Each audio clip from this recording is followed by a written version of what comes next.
Yeah, DB. Oh, just cleaning out the deadwood. Okay.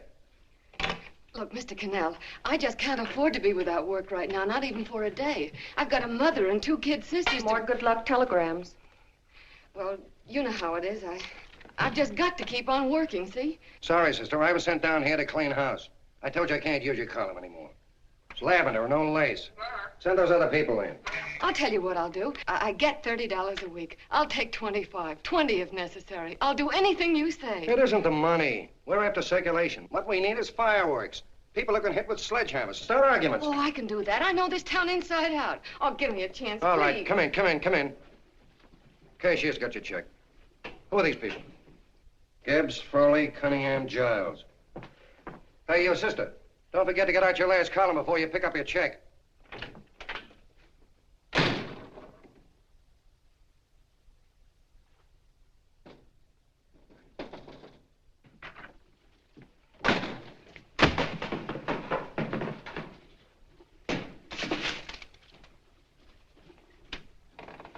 You're a couple of sticks shy in your column, man. Big rich slob like D.B. Norton buys a paper and 40 heads are chopped off. Did you get it, too? Yeah. You too? Oh, Joe. Oh, I'm sorry, darling. Why don't we tear the building down? Before you do, Ann, perhaps you'd better finish this column. Yeah, lavender and old lace. Wait, Joe. Wait. Wants fireworks, huh? Okay.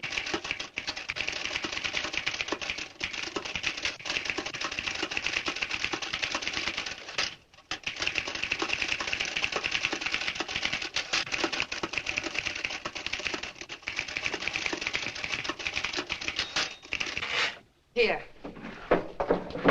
Below is a letter which reached my desk this morning. It's a commentary on what we laughingly call a civilized world. Dear Miss Mitchell, 4 years ago, I was fired out of my job. Since then, I haven't been able to get another one.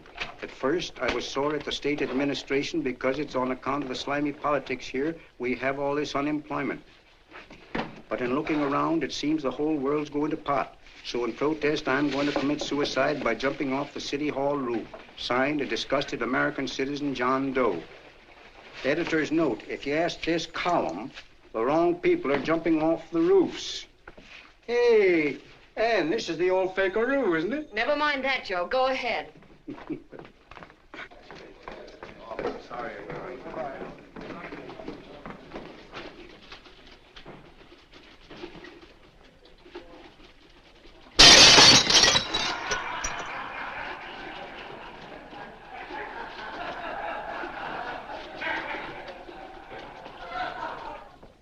And it's because of the slimy politics that we have all this unemployment here. There it is. That's D.B. Norton's opening attack on the governor. Why, Jim, it's just a letter sent into a column. No, I can smell it. That's Norton. Good morning, gentlemen. Good morning, Governor. Good morning, Governor. You're rather early. Governor, did you happen to see this in a new bulletin? Yes. I had it served with my breakfast this morning. Jim thinks it's D.B. Norton at work. Of course it is. Oh, come, Jim. That little item, D.B. Norton does things in a much bigger way. This is his opening attack on you, Governor. Take my word for it. What did he buy a paper for? Why did he engage a high-pressure editor like Connell for? He's in the oil business. I tell you, Governor, he's after your scalp. All right, Jim, all right. Don't burst a blood vessel. I'll look into it. You get me Spencer of the Daily Chronicle, please? Yes, I saw it, Governor. If you ask me, that's a phony letter. Why, that gagger's got whiskers on it. Okay, I'll get the mayor and maybe the Chamber of Commerce to go after them. Get Mayor Lovett on the phone. Sorry, the mayor's busy on the other phone. Yes, I know, Mrs. Brewster. It's a terrible reflection on our city. I've had a dozen calls already. Spencer of the Chronicle. Hold him. Just a minute. Yes, Mrs. Brewster. I'm listening. I insist that this John Doe man be found and given a job at once. Now, if something isn't done about it, I'll call out the whole auxiliary. Yes, and the junior auxiliary, too. We'll hold a meeting and see that it is. Yes, Spencer? Who? The governor? Well, what about me? It's my building he's jumping off of, and I'm up for re-election, too. What are you doing? Get Connell at the bulletin. Why, he's liable to go right past my window. Get me Connell. What was that? What? Out the window. Something just flew by. I didn't see anything. Well, don't stand there, you idiot. Go and look. Open the window. Oh, why did he have to pick on my building? Is there a crowd in the street? No, sir. Then maybe he's caught on a ledge. Look again. I think it must have been a seagull. A seagull? What's a seagull doing around the city hall? That's a bad omen, isn't it? Oh, no, sir. The seagull is a lovely bird. It's all right, Mrs. Brewster. It was just a seagull. Can I help? Nothing's happened yet. No, I'm watching. Don't worry, Mrs. Brewster. Just leave it all to me. Spencer, I'll call you back. Hello, Connell? What are you doing? This is the mayor. Yes, Mayor Lovett. How many times are you going to call me? I've got everybody and his brother and sister out looking for him. Did you see the box I'm running? An appeal to John Doe. Think it over, John. Life can be beautiful, says Mayor. If you need a job, apply to the editor of this paper and so forth and so forth. Okay, Mayor, I'll let you know as soon as I have something. What? Well, pull down the blinds. Been up in Miss Mitchell's house, boss. Boy, she's in a bad way. Where is she? Hey, do you know something? She supports a mother and two kids. What do you know about that? Did you find her? No. Her mother's awful worried about her. When she left the house, she said she was going on a roaring drunk. The girl, I mean. Go out and find her. Sure. Hey, but the biggest thing I didn't tell you, her old man's Doc Mitchell. You know the doctor saved my mother's life and wouldn't take any money for it? You remember that. Okay, boss, I'll go and look for her. Holy smokes, Commissioner, you've had 24 hours. Okay, Hawkshaw, grab a pencil. Here it is again. About 5'5", brown eyes, light chestnut hair, and as fine a pair of legs as ever walked into this office. Did you want to see me? No. I've had the whole Army and Navy out searching for you because that's a game we play here every day. I remember distinctly being fired. That's right. But you have a piece of property that still belongs to this newspaper, and I'd like to have it. What's that? The letter. What letter? The letter from John Doe. Oh. The whole town's in an uproar. We've got to find him, and the letter's the only clue. There is no letter. We'll get a handwriting expert to... What? There is no letter. Say that again. There's no letter. I made it up. You made it up. Mm-hmm. You said you wanted fireworks. Don't you know there are 9 jobs waiting for this guy? 22 families want to board him free. 5 women want to marry him, and the mayor's practically ready to adopt him, and you... Just call the morgue, boss. They said there's a girl there. Shut up. Ann, Say, why didn't you... Beanie! Only one thing to do, Hank. Drop the whole business quickly. How? Run a story. Say John Doe was in here and is sorry he wrote the letter and... That's right. They've got it, sure. He came in here and I made him change his mind. Bulletin editor saves John Doe's life. Why, it's perfect. I'll have Ned write it up. Oh, Ned, I got a story I want you to... Wait a minute. Listen, you great, big, wonderful genius of a newspaper man. You came down here to shoot some life into this dying paper, didn't you? Well, the whole town's curious about John Doe, and boom, just like that, you're going to bury him. There's enough circulation in that man to start a shortage in the ink market. In what man? John Doe. What John Doe? I, John Doe, the one I made up. Look, genius, now look. Suppose there was a John Doe and he walked into this office. What would you do? Find him a job and forget about the whole business, I suppose, huh? Not me. I'd make a deal with him. A deal? Sure, when you get hold of a stunt that sells papers, you don't drop it like a hot potato. Well, this is good for at least a couple of months. You know what I'd do? Between now and, let's say, Christmas when he's going to jump, I'd run a daily on. Starting with his boyhood, his schooling, his first job. A wide-eyed youngster facing a chaotic world. The problem of the average man, of all the John Does in the world. Now, then comes the drama. He meets discouragement. He finds the world his feet of clay. His ideals crumble. So what does he do? He decides to commit suicide and protest against the state of civilization. He thinks of the river, but no. No, he has a better idea. The city hall. Why? Because he wants to attract attention. He wants to get a few things off his chest, and that's the only way he can get himself heard. So? So he writes me a letter, and I dig him up. He pours out his soul to me. And from now on, we quote, I protest by John Doe. He protests against all the evils in the world. The greed, the lust, the hate, the fear. All of man's inhumanity to man. Arguments will start. Should he commit suicide or should he not? People will write in pleading with him. But no, no, sir. John Doe will remain adamant. On Christmas Eve, hot or cold, he goes. See? Very pretty. Very pretty indeed, Miss Mitchell. But would you mind telling me who goes on Christmas Eve? John Doe. What John Doe? The one we hire for the job, you lunkhead. Wait a minute. Let me get this through this lame brain of mine. Are you suggesting we go out and hire someone to say he's going to commit suicide on Christmas Eve? Is that it? Well, you're catching on. Who, for instance? Anybody. Beanie'll do. Why, sure. Who, me? Jump off a... Oh, no, any time at Christmas. I'm superstitious.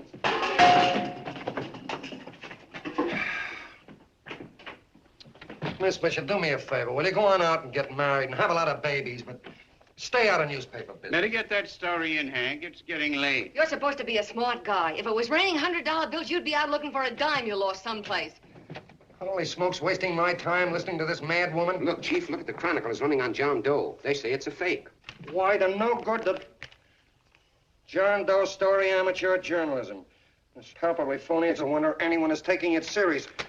What do you think of those guys? That's fine. That's fine. Now fall right into their laps. Go ahead. Say John Doe walked in and called the whole thing off. You know what that's going to sound like on top of this.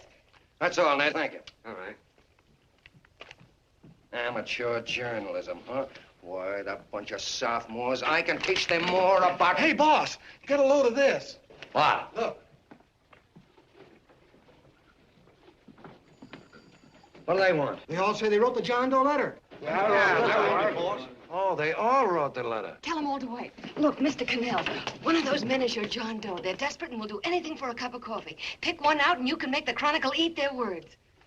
I'm beginning to like this. If you ask me, Hank, you're playing around with dynamite. No. The gal's right. We can't let the Chronicle get the laugh on us. We've got to produce a John Doe now. Amateur journalism, huh? I'll show those guys. Sure, and there's no reason for them to find out the truth either, because naturally, I won't say anything. Okay, sister, you get your job back. Plus a bonus. What bonus? Oh, the bonus of $1,000 the Chronicle was going to pay me for this little document. You'll find it says, I, Ann Mitchell, hereby certify that the John Doe letter was created by me. I can read. Sorry. You think this is worth $1,000, do you? Oh, the Chronicle would consider it dirt cheap. Packs everything, including a gun. Okay, sister, you got yourself a deal. Now let's take a look at the candidates. The one we pick has got to be the typical average man. Typical American that can keep his mouth shut. Show me an American who can keep his mouth shut and I'll eat him. Okay, Beanie, bring him in one at a time.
you write that letter to Miss Mitchell?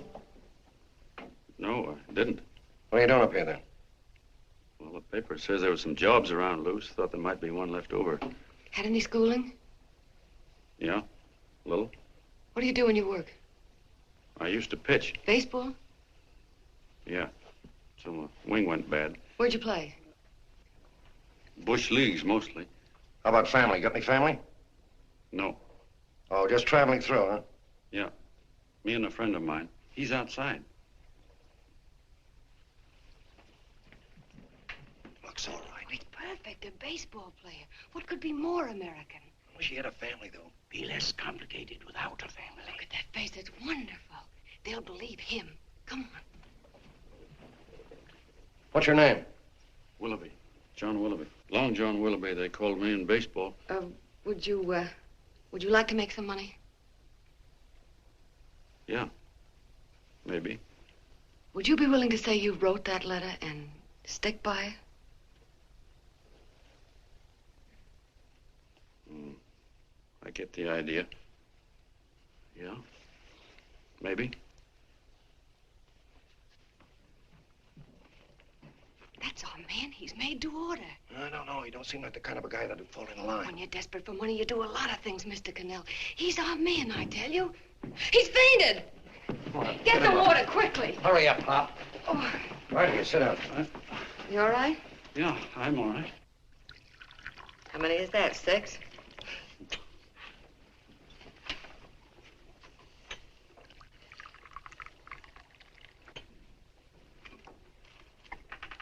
Pretty hungry, weren't you? See, all this John Doe business is batty, if you ask me. Well, nobody asked you. Trying to improve the world by jumping off buildings. You couldn't improve the world if the buildings jumped on you. Don't mind the colonel. He hates people. He likes you well enough to stick around. Well, that's because we both play doohickeys. I met him in a boxcar a couple of years ago. I was fooling around with my harmonica, and he comes over and joins in. I haven't been able to shake him since.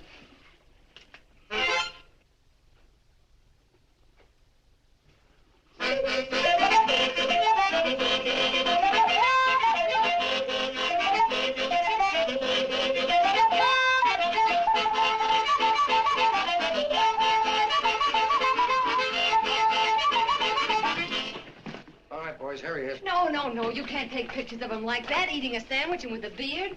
But he's going to jump off a building. Yes, but not because he's out of a job. That's not news. This man's going to jump as a matter of principle. Well, maybe you're right. We'll clean him up and put him in a hotel room under bodyguards. We'll make a mystery out of him.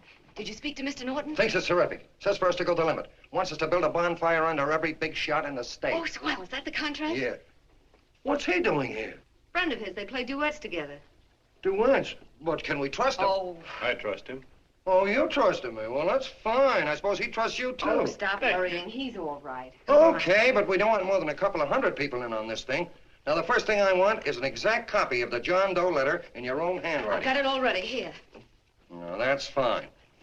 Now, I want you to sign this agreement. It gives us an exclusive story under your name, day by day, from now until Christmas. On December 26th, you get 1 railroad ticket out of town. And the bulletin agrees to pay to have your arm fixed. That's what you want, isn't it? Yeah, but it's got to be by Bonesetter Brown. Okay, Bonesetter Brown goes. Here, sign it. Meanwhile, here's $50 spending money. That's fine. Beanie? Yes, boss. Take charge of him. Get him a suite at the Imperial and hire some bodyguards. Yeah, and some new clothes, Beanie. You think we better have him to Laos? Yeah. Both of them? Yes, both of them, but don't let them out of your sight. Hey, Beanie, gray suit, huh? Yeah. Okay, fellas.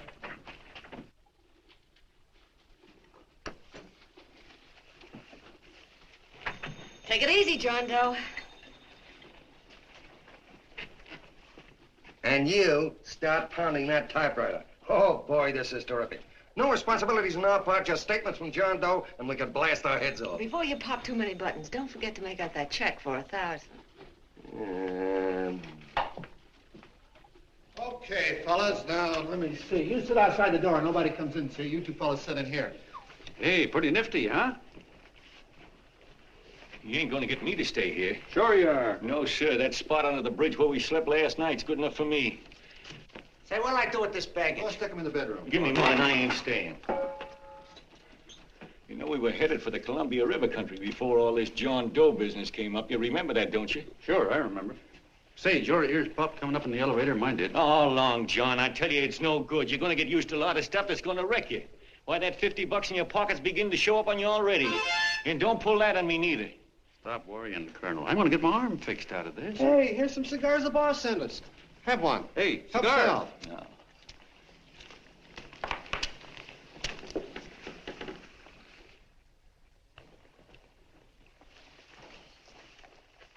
Say, I'll bet you even the major leaguers don't rate an outfit like this. Here, make yourself comfortable. Paper? I don't read no papers, and I don't listen to radios either. I know the world's been shaped by a drunken barber, and I don't have to read it. I've seen guys like you go under before. Guys that never had a worry. Then they got a hold of some dough and went goofy. The first thing that happens Hey, to did a you guy... get a load of the bedroom? No. The first thing that happens to a guy like that, he starts wanting to go into restaurants and sit down at a table and eat salads and cupcakes and tea.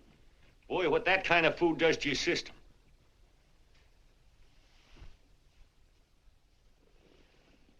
The next thing the dope wants is a room. Yes, sir, a room with steam heat and curtains and rugs. And before you know it, he's all softened up and he can't sleep unless he has a bed. Hey, stop worrying, Colonel. $50 ain't gonna ruin me. I've seen plenty of fellas start out with $50 and wind up with a bank account. Hey, what's the matter with the bank account anyway? And let me tell you, Long John, when you become a guy with a bank account, they got you. Yes, sir, they got you. Who's got him? The helots. Who? Hey, there's the City Hall tower I was supposed to jump off of. It's even higher than this. Who's got him? The helots. Woo! Hey, wait a minute! You're not supposed to jump till Christmas Eve. Do you want to get me in a jam? If it's gonna get you in the jam, I'll do you a favor. I won't jump. And when they got you, you got no more chance than a road rabbit. Hey, who'd you say was going to get him? Say, is this one of those places where you ring if you want something? Yeah, just use the phone. Boy, I've always wanted to do this. Hey, Doc, look. Look, Doc. Give me that again, will you? Who's going to get him? The helots. Who are they? Listen, Sucky, you ever been broke? Sure, mostly often. All right. You're walking along. Not a nickel in your jeans. You're free as the wind. Nobody bothers you. Hundreds of people pass you by in every line of business. Shoes, hats, automobiles, radios, furniture, everything. And they're all nice, lovable people. And they let you alone. Well, is that right? Then you get a hold of some dough, and what happens? All those nice, sweet, lovable people become helots. A lot of heels. They begin creeping up on you, trying to sell you something. They get long claws, and they get a stranglehold on you. And you squirm, and you duck, and you holler, and you try to push them away, but you haven't got a chance. They got you. First thing you know, you own things. A car, for instance. Now your whole life is messed up with a lot more stuff. You get license fees, and number plates, and gas, and oil, and taxes, and insurance, and identification cards, and letters, and bills, and flat tires, and dents, and traffic tickets, and motorcycle cops, and courtrooms, and lawyers, and fines, and 1,000,001 other things. And what happens? You're not the free and happy guy you used to be. You gotta have money to pay for all those things. So you go after what the other fellas got. And there you are. You're a helot yourself.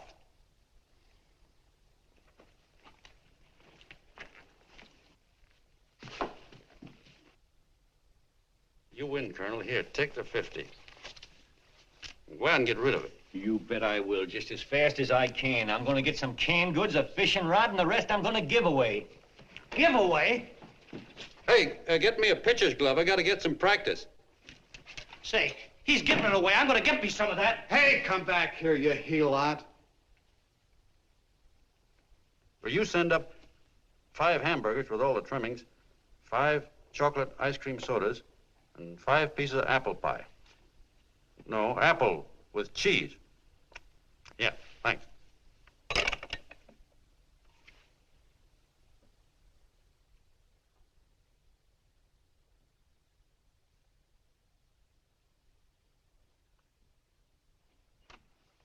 Hello there.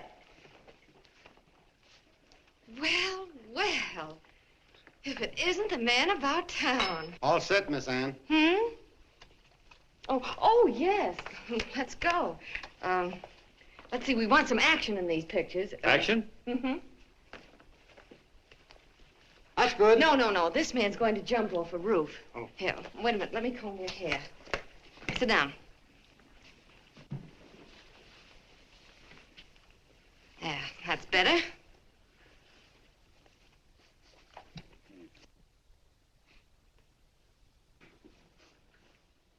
You know, he's got a nice face, hasn't he? Yeah, he's pretty. Here, sit down. Quiet, egghead. All right, now a serious expression. Can't, I'm feeling too good. Oh, come on now, this is serious. You're a man disgusted with all of civilization. With all of it? Yes, you're sore at the world. Come on now. Oh, crabby guy, huh? Yeah. No.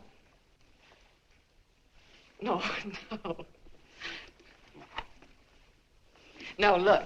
You don't have to smell the world. Well, all those guys in the picture Never mind stand... those guys. All right, stand up. Now, let's see what you look like when you protest. Against what? Against anything, just protest. You got me. Oh, look, I'm the umpire, and you just cut the heart of the plate with your fast one, and I called it a ball. What would you do? Oh, you did, huh? Yeah. Why can't you call him right, you boneheaded... Grab it, Eddie, grab it!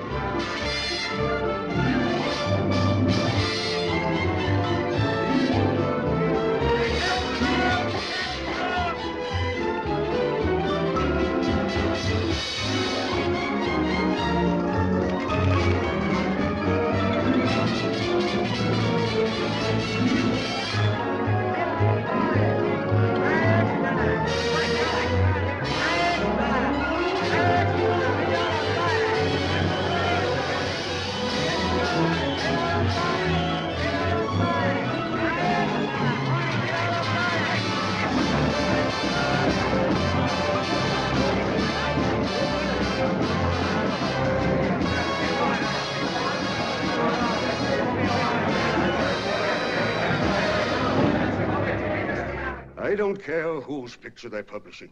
I still say that this John Doe person is a myth, and you can quote me on that. And I'm going to insist on his being produced for questioning. You know as well as I do that this whole thing is being engineered by a vicious man with a vicious purpose, Mr. D.B. Norton.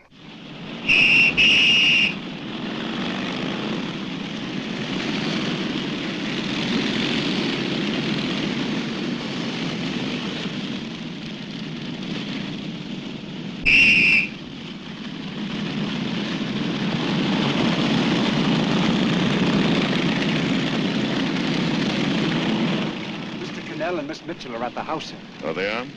All right, come on.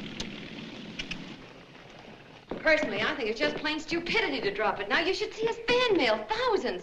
Why, it's going over like a house afire. What are you afraid of, Connell? It's doubled our circulation. Yeah, but it's got everybody sore. Ads are being pulled. The governor's starting a libel suit. What's more, they all know John Doe's a phony, and they insist on seeing Well, what about it? Let them see him. We'll go on one better. They can also hear him. You own a radio station, Mr. Norton. Why not put him on the air? Watch out for this damn DB. She'll drive you batty. Oh, Look, we can't let him get to this Bush League pitcher and start pumping him. Good night. Now, tell him what that screwball might do. I walk in yesterday, here he is, standing on a table with a fishing pole, fly casting. Take my advice and get him out of town before this thing explodes in our faces. If you do, Mr. Norton, you're just as much of a dumb cluck as he is. Excuse me. No, you got yourself a meal ticket and you hate to Sure, let go. it's a meal ticket for me, I admit it, but it's also a windfall for somebody like Mr. Norton who's trying to crash national politics. That's what you bought the newspaper for, isn't it? You want to reach a lot of people, don't you? Well, put John Doe in the air and you can reach 130 million of them. He can say anything he wants and they'll listen to him. All right, we'll forget the governor and the mayor and all the small fry like that. This can arouse national interest. If he made a hit around here, he can do it every place else in the country. And you'll be pulling the strings, Mr. Norton. Go down to the office and arrange for some radio time. Well, DB, you're not going to as fall... soon as possible. Okay. I just came in to get warm myself. Come on, let's go. Don't you go. I want to talk to you.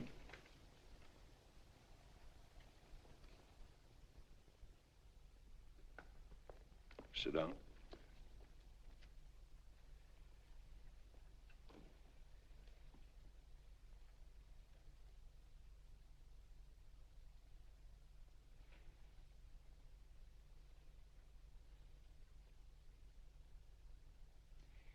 this John Doe idea was yours, huh? Yes, sir.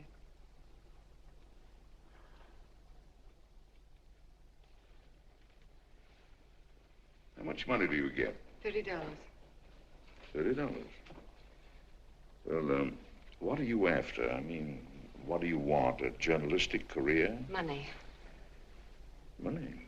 Well, I'm glad to hear somebody admit it. Do you suppose you could write a radio speech that would put that fellow over? Oh, I'm sure I can. Do it, and I'll give you $100 a week. $100? That's only the beginning. You play your cards right, and you'll never have to worry about money again.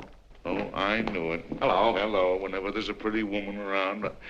This is my nephew, Ted Sheldon, Miss Mitchell. How do you do? How do you do? All right, Casanova, I'll give you a break. See that Miss Mitchell gets a car to take her home. Always reading my mind, aren't you? Thank you very much for everything. And Miss Mitchell, I think from now on you'd better work directly with me. Yes, sir.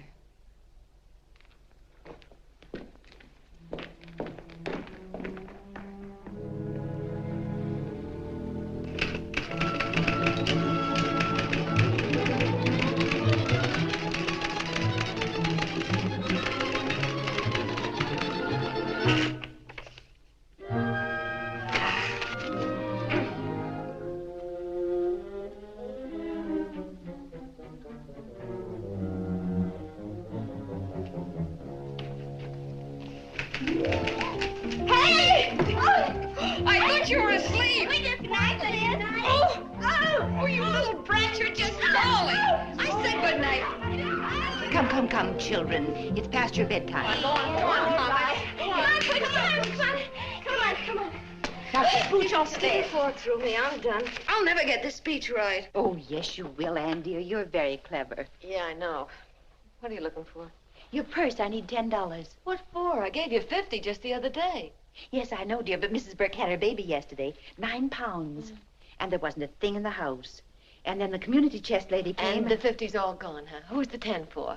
The Websters. The Websters. You remember those lovely people your father used to take care of. I thought I'd buy them some groceries. Oh, Anne, dear, it's a shame those You're poor... marvelous, Ma. You're just like Father used to be. Do you realize a couple of weeks ago we didn't have enough to eat ourselves? Well, yes, I know, dear, but these people are in such need. And we have plenty now. If you're thinking of that $1,000, forget it. It's practically all gone. We owed everybody in town. Now, you just got to stop giving all your money away. Oh, Anne, dear. Oh, I'm sorry, Ma. Oh, don't pay any attention to me. I guess I'm just upset about all this. Gee whiz, here I am with a great opportunity to get somewhere, to give us security for once in our lives, and I'm stuck. If I could put this over, your Mrs. Burke can have 6 babies. You mean this speech you're writing? Yeah, I don't know. I simply can't get it to gel. I created somebody who's going to give up his life for a principle. Hundreds of thousands of people are going to listen to him over the radio. And unless he says something that's sensational, it's just no good. Well, honey, of course, I don't know what kind of a speech you're trying to write, but judging from the samples I've read, I don't think anybody will listen. What? Darling, there's so many complaining political speeches. People are tired of hearing nothing but doom and despair on the radio. If you're going to have him say anything, why don't you let him say something simple and real, something with hope in it? If your father were alive, he'd know what to say. Oh, yeah. Father certainly would. Wait a minute.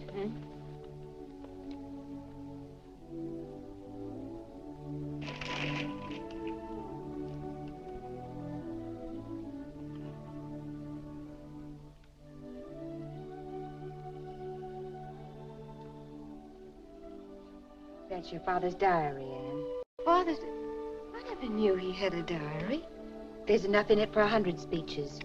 Things people ought to hear nowadays. You'll be careful of it, won't you, dear? It's always helped to keep your father alive for me. You bet I will, Ma. Wait a minute. John Doe don't want to sign no autographs. Well, what does he do all day? What does he do all day? He's writing out his memories. Sorry, lady, you can't see Mr. Doe. He wants to be alone. No, he just sits around all day and commutes with himself.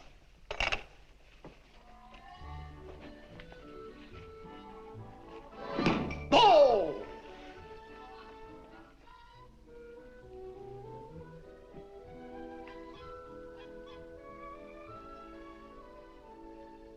I don't know how you're going to stand it around here till after Christmas.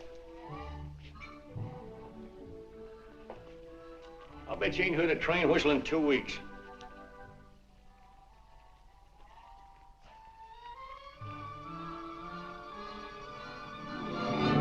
Steve, right!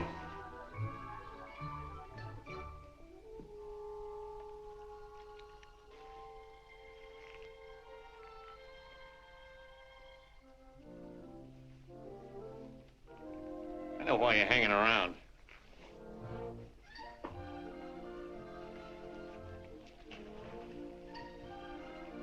You're stuck on the girl. That's all a guy needs is to get hooked up with a woman.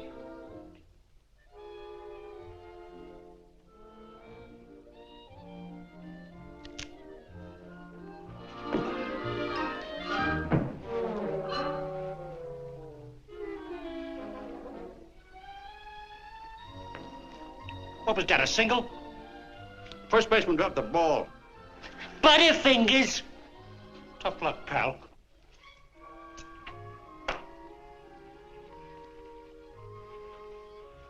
Guy has a woman on his hands. First thing he knows, his life is balled up with a lot more things.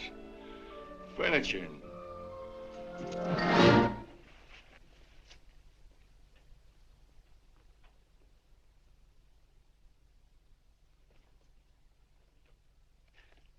Did you get him? You're out. Swell. What's this, the end of the 8th? 9th.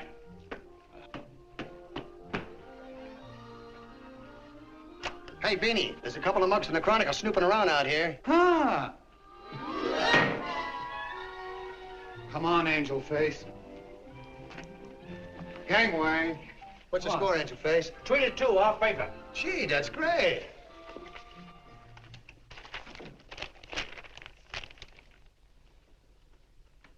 Hey, you got swell form there. Must have been a pretty good pitcher. Pretty good. Say, I was just about ready for the major leagues when I chipped a bone in my elbow. I got it pitching a 19-inning game. 19? Yeah. There was a major league scout there watching me, too. And he came down after a game of the contract. You know what?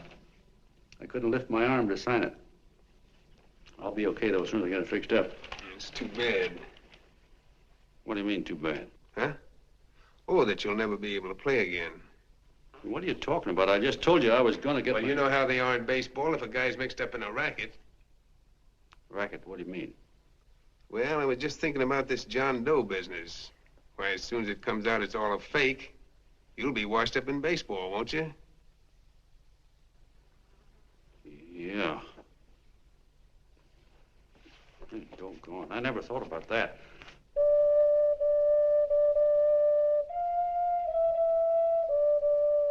Gosh. And another thing, what about all the kids in the country? The kids that idolize ball players. What are they going to think about you? Yeah. Hey, Colonel. Did you hear that? I gotta figure some way out of this thing. Elevators are still running.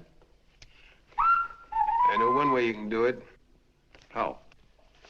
Well, when you get up there on the radio, all you have to do is to say the whole thing's a frame-up. Make you a hero sure as you're born. Yeah, but how am I going to get my arm fixed? Well, that's a cinch. I know somebody who'll give you $5,000 just to get up on the radio and tell the truth. $5,000? Yeah, $5,000, and he gets it right away. You don't have to wait till Christmas. Look out, Long John. They're closing in on you. Say, who's putting up this dough? Fellow runs the Chronicle. Here's the speech you make, and it's all written out for you. $5,000. Holy mackerel, I can see the helots coming, the whole army of them. It's on the level.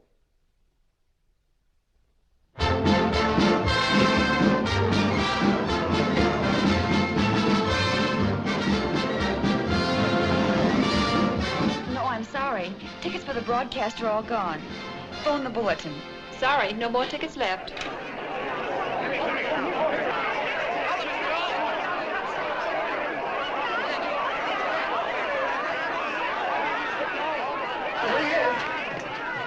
Hello, John. All set for the big night? Swell. Turn around.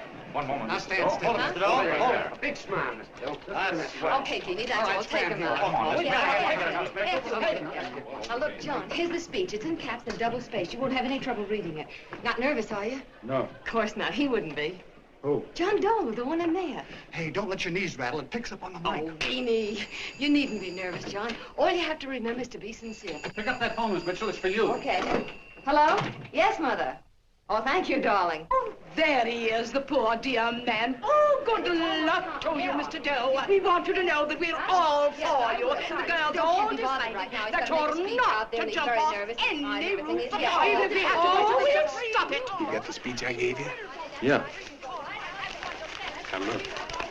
I'll give this money to the colonel just as soon as you get started. We'll have a car waiting at the side entrance for you. Okay. How'd you get in here? Huh? Oh, I just came in to wish him Come luck. on, out. Mother says good luck, too. John, when you read that speech, please believe every word of it. He's turned out to be a wonderful person, John. Who? John Doe, the one in the speech. Oh. You know something? I've actually fallen in love with him. All right, there he is, sister. Now, come on, plenty of both. What's the idea? No, that's too much. That's no good. That's not so much. Come on, that's it. Oh, this One is more, no please. time for cheap publicity, Mr. Connell. Listen, if that guy lays an egg, I want to get something out of it. I'm getting a Jane Doe ready. Oh, come on. Yeah. Will you, fellas? Yeah, Give me a all right, chance. that's I enough. have to raise just one more. No, that's fine, honey. You go ahead. After you can do. You're very funny. Go ahead. How you doing? Oh. All right, Benny, bring him in. Holy smoke, a half a he-lot. There you are, boss, just like you ordered. Symbols of little people. Okay, get him up. All right, young fella. This is ridiculous, Mr. Connell. Come on, give me a chance. The man's on the air. Please. Come on, shut up. Oh, fellas, I told you could have all the pictures you want. No, come on, ask. You can have a... Come on, that's right. Afterwards, you can get all the pictures you want. Thank you very much. Come on, will you? Afterwards, that's right. Come on, Snooks, you've got to bail out. Okay, goodbye, Mr. Doe. Beanie. All right. Better get ready. 1 minute to go. Wow, Hey, 1 minute to go and the score is nothing to nothing. Now, please, John, you won't let me down, will you? Will you? Of course you won't. If you'll just think of yourself as the real John Doe. Listen, everything in that speech are things a certain man believed in. He was my father, John. When he talked, people listened. And they listened to you, too. Funny. You know what my mother said the other night?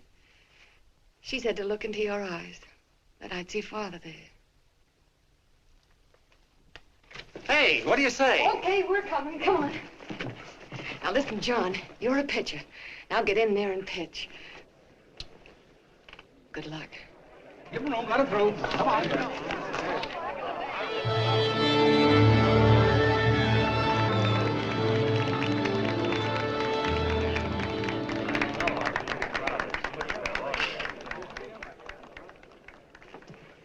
Hey, let's get out of here. There's the door right there. Hey, what are you doing here? That's what I'd like to know. Come on, out. Hey, he's a friend of mine. Never mind, let him alone. He's all right. I'll be right over there pulling for you. No, John, over here.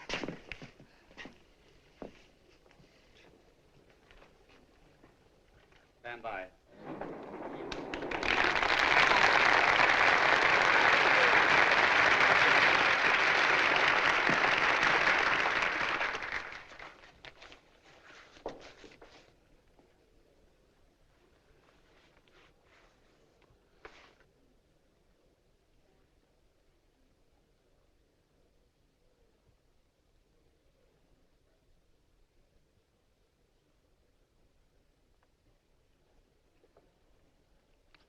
Phone the Chronicle. Tell them to start getting those extras out.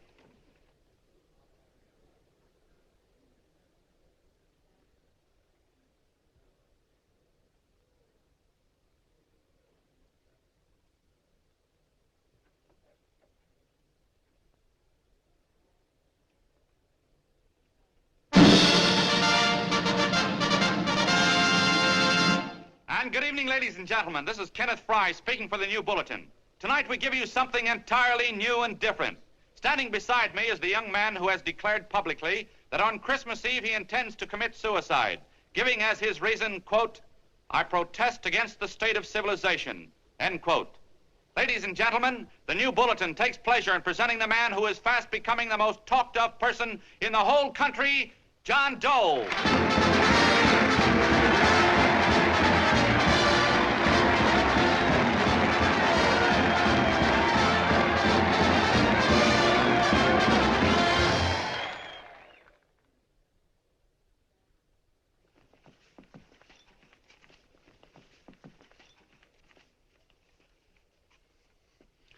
Ladies and gentlemen, I am the man you all know as John Doe. I took that name because it seems to describe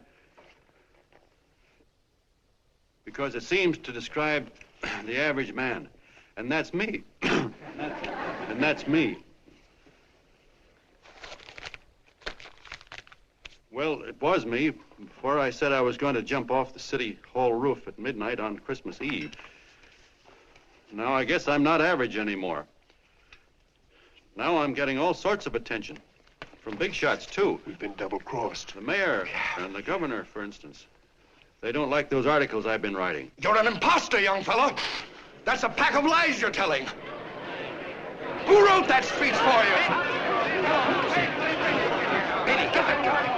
Hey, kid.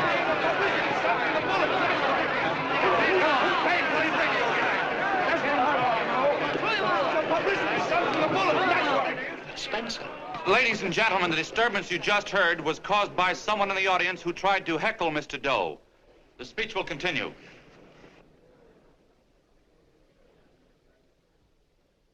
Well, people like the governor and that fellow there can stop worrying.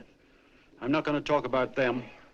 I'm going to talk about us, the average guys, the John Does.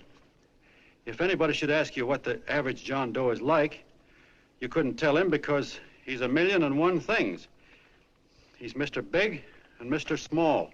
He's simple and he's wise. He's inherently honest, but he's got a streak of larceny in his heart.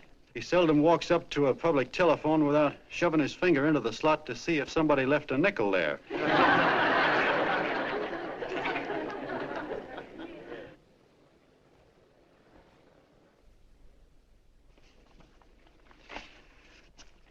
He's the man the ads are written for. He's the feller everybody sells things to. He's Joe Dokes, the world's greatest stooge and the world's greatest strength.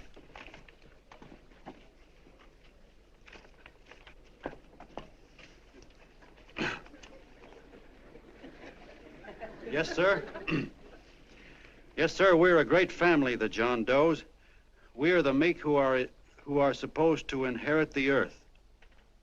You'll find us everywhere.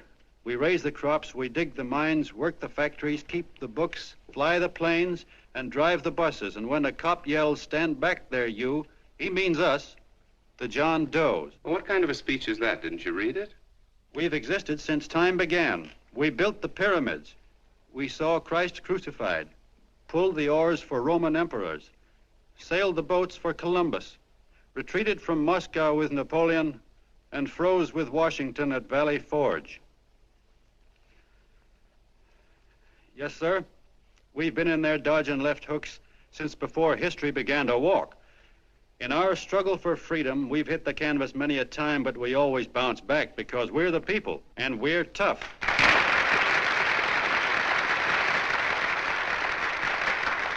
They've started a lot of talk about free people going soft, that we can't take it. That's a lot of hooey.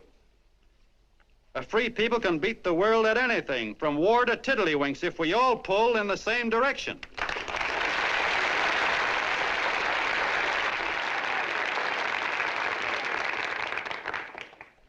I know a lot of you who are saying, "What can I do? I'm just a little punk. I don't count." Well, you're dead wrong. The little punks have always counted, because in the long run, the character of a country is the sum total of the character of its little punks.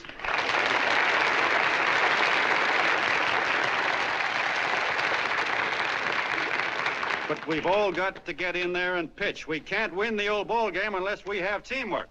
And that's where every John Doe comes in. It's up to him to get together with his teammate. And your teammate, my friends, is the guy next door to you. Your neighbor. He's a terribly important guy, that guy next door. You're going to need him, and he's going to need you, so look him up. If he's sick, call on him. If he's hungry, feed him. If he's out of a job, find him one. To most of you, your neighbor is a stranger, a guy with a barking dog and a high fence around him. Now, you can't be a stranger to any guy that's on your own team. So tear down the fence that separates you. Tear down the fence, and you'll tear down a lot of hates and prejudices. Tear down all the fences in the country, and you'll really have teamwork.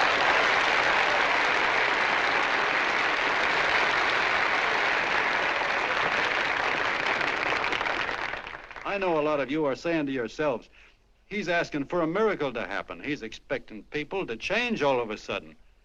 Well, you're wrong. It's no miracle. It's no miracle because I see it happen once every year, and so do you, at Christmas time. There's something swell about the spirit of Christmas, to see what it does to people, all kinds of people. Now, why can't that spirit, that same warm Christmas spirit, last the whole year round? Gosh, if it ever did, if each and every John Doe would make that spirit last 365 days out of the year, we'd develop such a strength, we'd create such a tidal wave of goodwill that no human force could stand against it. Yes, sir, my friends, the meek can only inherit the earth when the John Does start loving their neighbors. You better start right now. Don't wait till the game is called on account of darkness. Wake up, John Doe. You're the hope of the world.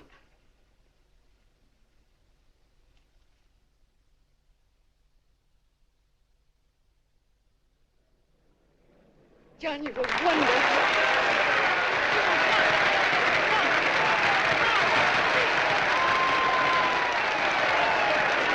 Let's get out of here. Now you're talking.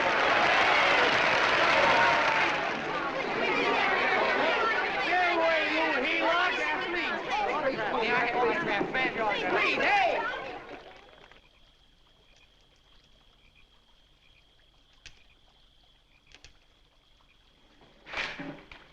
I knew you'd wake up sooner or later.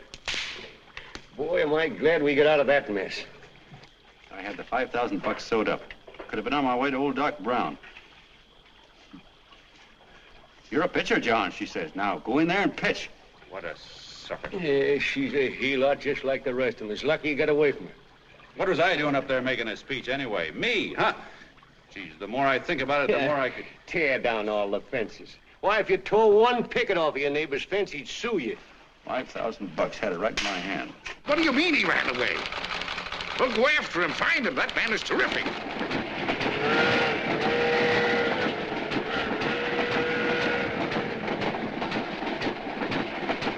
Columbia River, here we come.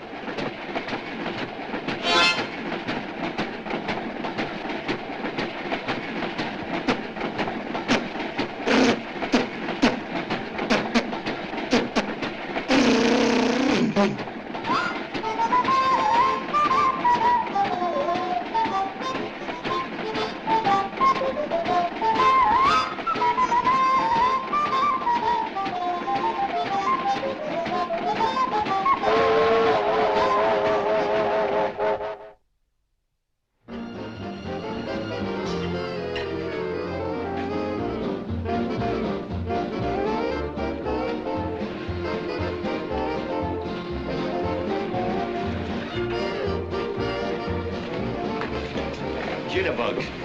Yeah. Say, how much money we got left? 4 bits. Better make it donuts, huh? Yeah.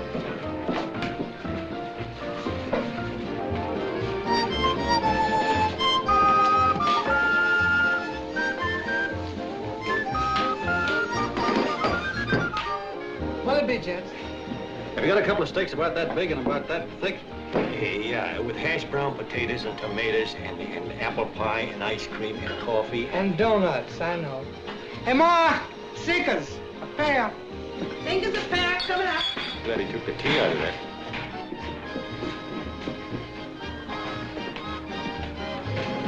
Hey, look.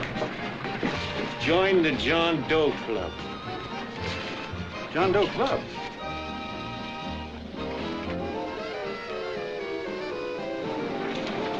Uh-oh. You John Doe? Who? John Doe. Ah, you need glasses, buddy. Oh, but it's a spitting image of John Doe. Yeah, but his name is Willoughby. Long John Willoughby. I'm a baseball player. Sure. Oh, no, I'd know that voice anyway. You can't kid me. You John Doe. Hey, Ma! Ma! That's John Doe. John Doe? Yeah, sitting right there, big as life. Who'd you say it was? John Doe, the big guy there. Pictures in the paper. That's John Guy. John Doe. John Doe. Sitting right there, John Doe. Hey, operator. Dan's Beanery. Look, call everybody in town. John Doe was just in my place. Yeah, he ordered donuts.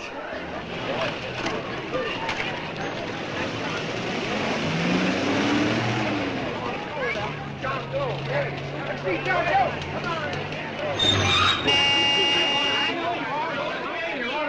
John Doe, we're all neighbors. But my office is packed like a sardine box. What does John Doe look like, Mr. Mayor? Oh, he's one of those great big outdoor type men. No, you can't see him. You didn't vote for me the last time. Shame on you. What are you doing there? Get off my front porch anyhow. Mr. Norton come yet? Oh, well, I wonder where he's at. What's keeping him? He should have been here 15 minutes ago. Oh, there he comes now. Now, everybody on your dignity. Don't do anything to disgrace us. A little town, but we got to show off.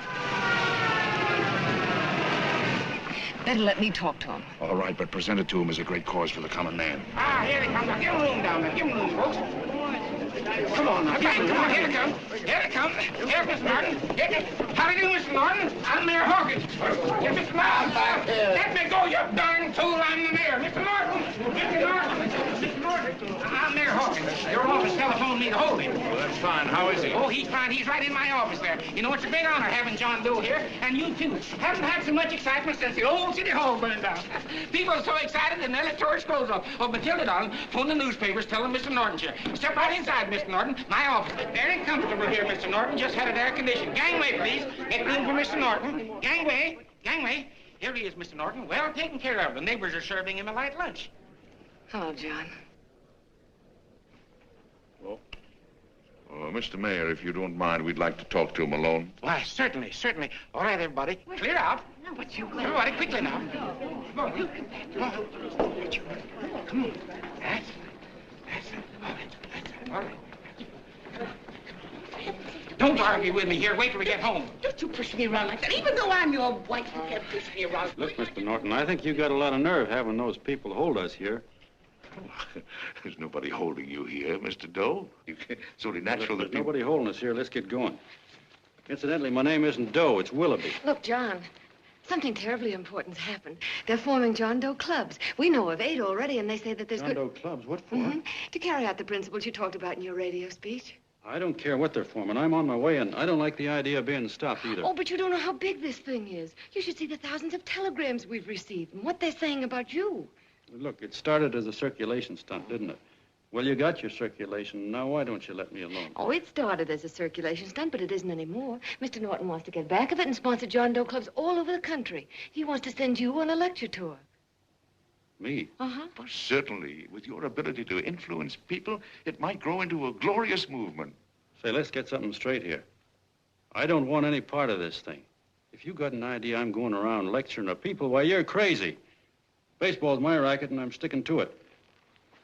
Come on, Colonel, let's get out of here. John, please, please. I just got rid of one crowd. Oh, but please, Mr. Mayor, tell him the John Doe Club wants to talk to him. Let them in, Mr. Mayor. Let them come in.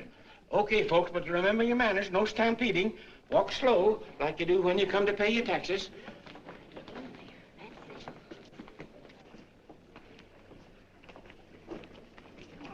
Okay. All right, give me a chance. Come right in. My name's Bert Hansen, Mr. Doe. I'm the head soda jerker at Schwabacker's drugstore.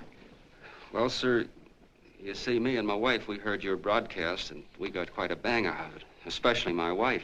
Kept me up half the night saying, that man's right, honey. The trouble with the world is nobody gives a hoot about his neighbor. That's why everybody in town's sore and cranky at each other. And I kept saying, well, that's fine, but how's a guy going to go around loving the kind of neighbors we got? Old Sourpuss, for instance. You see, Sourpuss Smithers is a guy who lives all alone next door to us. He's a cranky old man that runs a second-hand furniture store. We haven't spoken to him for years. I always figured he was an ornery old gent that hated the world because he was always slamming his garage door and playing the radio so loud he kept half the neighbors up.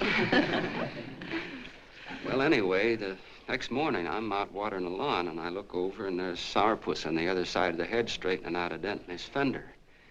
And my wife yells to me out the window. She says, "Go on, speak to him, Bert."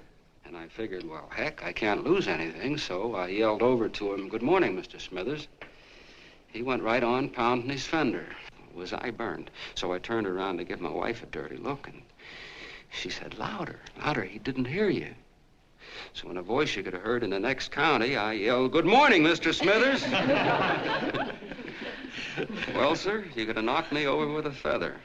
Old Sourpuss turned around, surprised-like, and he put on a big smile, came over and took my hand like an old lodge brother, and he said, "Good morning, Hanson.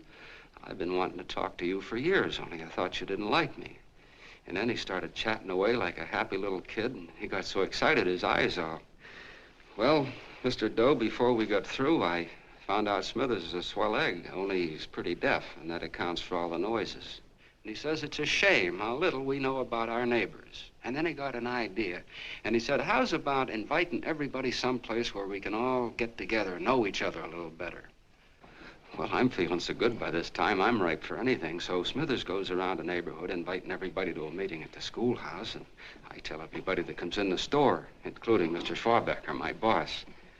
I'm talking too much. Well, I'll be doggone if over 40 people don't show up. Of course, none of us knew what to do, but we sure got a kick out of seeing how glad everybody was just to say hello to one another. Tell him about making Sourpuss chairman. Oh, yeah, we made Sourpuss chairman and decided to call ourselves the John Doe Club. And say, incidentally, this is my wife. Come here, honey. This is my wife, Mr. Doe. How do you do, Mr. Doe? Sourpuss is here, too. Oh, is he? Yes. This is Sourpuss, or excuse me, Mr. Smithers, Mr. Doe. That's all right. If you didn't call me Sourpuss, it wouldn't feel natural. Well, anyway, I guess nearly everybody in the neighborhood came except the Delaney's. The Delaney's live in a big house with an iron fence around it, and they always keep their blinds drawn. And we always figured that he was just an old miser that sat back counting his money, so why bother about inviting him? Until Grimes, the milkman, spoke up, and he said, "Say, you've got the Delaney's all wrong." And then he tells us about how they canceled their milk last week, and how when he found a note in the bottle, he got kind of curious-like, and he sort of peeked in under the blinds and found the house was empty. If you ask me, he says, they're starving. Old man Delaney has been bringing his furniture over to my place at night, one piece at a time, and selling it. Yeah. And, well, sir, a half dozen of us ran over there to fetch him, and we brought him to the meeting. And what a reception they got. Why, everybody shook hands with him and made a fuss over them, and, well, finally, Mr. and Mrs. Delaney just sat right down and cried. And then we started to find out about a lot of other people. Yeah, sure. Well, you know Grubel, for instance. Grubel's here. See? Yeah, that's a... Of course, you don't know Grubel, but he's the man that everybody figured was the worst no-account in the neighborhood because he was living like a hermit and nobody would have anything to do with him. That isn't Little Murphy. The postman told us the truth. Why, Grubel, he says, he lives out of garbage cans because he won't take charity, because it'd ruin his self-respect, he says. Just like you said on the radio, Mr. Doe. Well, sir, about a dozen families got together and gave Grubel a job watering their lawns. Isn't that wonderful? And then we found jobs for 6 other people, and they've all gone off for leave. Yeah, and my boss, Mr. Schwabecker, made a job in his warehouse for old man Delaney. And he gave you that $5 raise. Yeah, wasn't that swell? Why, Bert, I feel slighted. I'd like to join, but nobody asked me. I'm sorry, Mayor, but we voted that no politician could join. Just the John Does of the neighborhood, because you know how politicians are. Well, the reason we wanted to tell you this, Mr. Doe, was just to give you an idea of what you started. And from where I'm sitting, I don't see any sense in you jumping off any building. No. Well, thank you for listening. Goodbye, Mr. Doe. You're a wonderful man, and it strikes me you can be mighty useful walking around for a while. Hey, goodbye, Mr. Doe. Goodbye, Mr. Doe.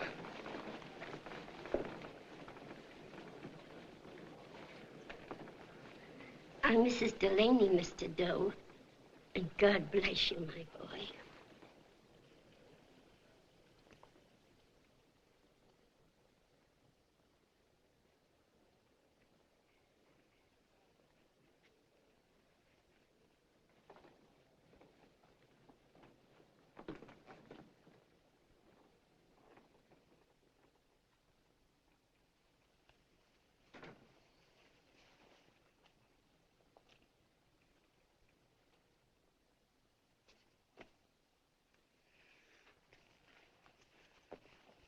Gee whiz, I'm all mixed up.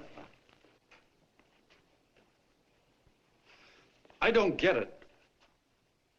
Look, all those swell people think I'm going to jump off a building or something. I never had any such idea. Gosh. The fellow'd have to be a mighty fine example himself to go around telling other people how to... Say, look, what happened the other night was on account of Miss Mitchell here. She wrote the stuff. Don't you see what a wonderful thing this can be? But we need you, John. You're hooked. I can see that right now. They got you. Well, I'm through. For 3 years, I've been trying to get you up to the Columbia River country. First, it was your glass arm. Then it was the radio. And now it's the John Doe clubs. Well, I ain't waiting another minute. Gangway, you helots. Hey, Colonel, wait a minute. Oh, please, Hey, Colonel! I want you personally to go along with John Doe and Miss Mitchell and handle the press and the radio. Me? Yes, I don't want to take any chances. And Johnson. Yes, Stevie? Your crew will do the mop-up job. They'll follow John Doe into every town, see that the clubs are properly organized and the charters issued. Right. There are only 8 flags up there now. I want to see that map covered before we get through.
Like wildfire.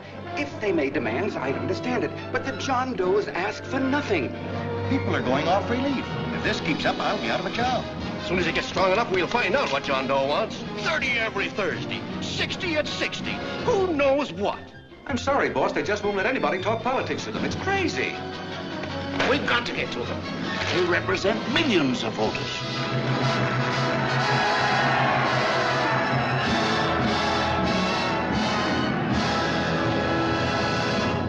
Ladies and gentlemen, this thing has been nothing short of a prairie fire.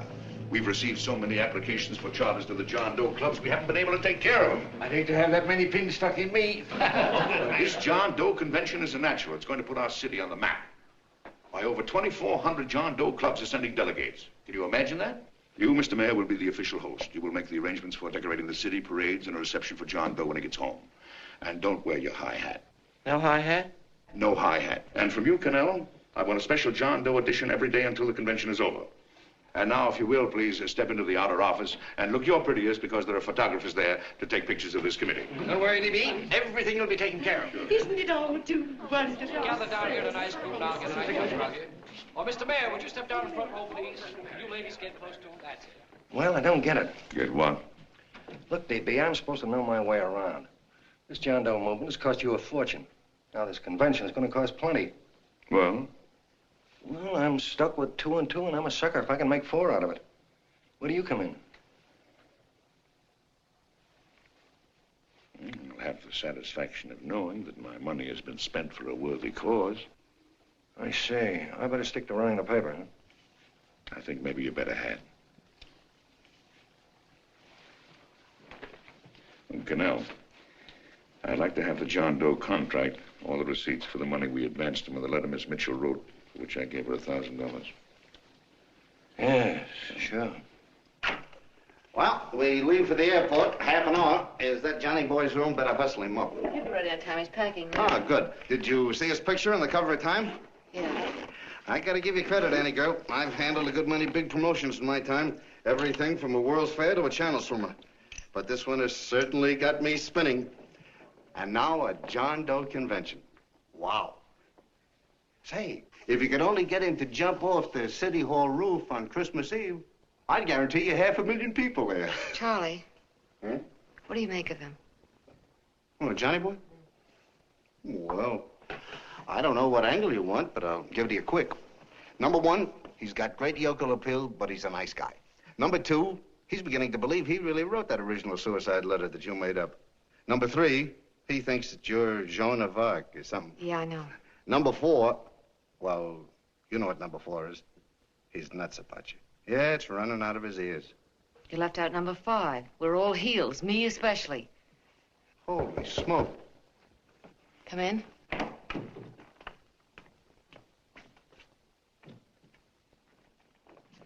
Small pack. Good. I'll go and get Beanie Boy. Okay, Charlie boy.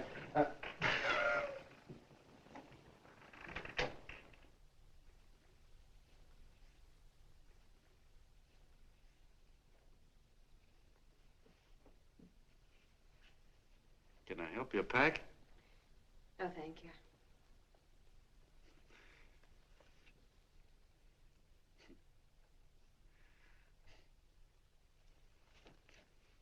Do you care if I sit down out here? No.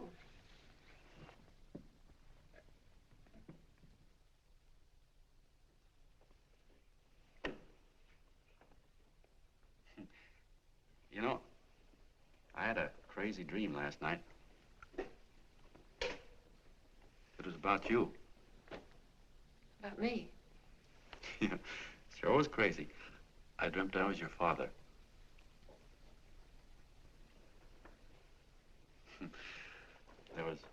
There was something I was trying to stop you from doing.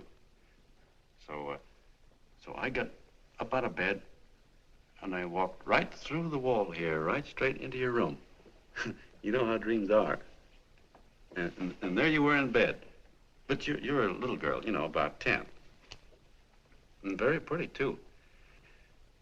So I shook you, and the moment you opened your eyes, you hopped out of bed and started running like the devil in your nightgown. You ran right out the window there, and you ran out over the tops of buildings and roofs and everything for miles. And I was chasing you. And all the time you were running, you kept growing bigger and bigger and bigger, and pretty soon you were as big as you are now, you know? Grown up. And all the time I kept asking myself, what am I chasing her for? And I didn't know.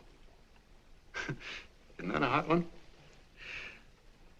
Well, anyway, you ran into some place, and then I ran in after you, and when I got there you were getting married. And the nightgown had changed into a beautiful wedding gown. You sure look pretty, too. And then I knew what it was I was trying to stop you from doing. Dreams are sure crazy, aren't they? Well, would you like to know who it was you were marrying? Oh, a tall, handsome Ubangi, I suppose. No, not that bad. It was that fellow that sends you flowers every day. What's his name? Mr. Norton's nephew? Had children. Yeah, that's the one.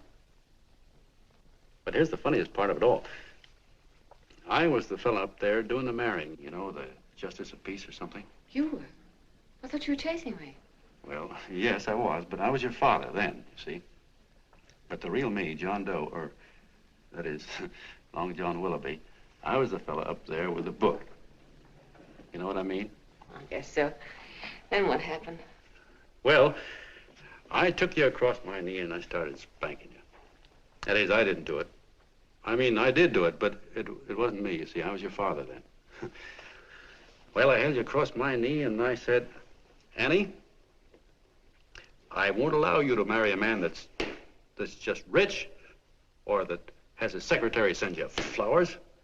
The man you marry has got to swim rivers for you. He's got to climb high mountains for you. He's got to slay dragons for you. He's got to perform wonderful deeds for you. Yes, sir. And all the time, the guy up there, you know, with the book, me, just stood there nodding his head. And he said, go to it, Pop.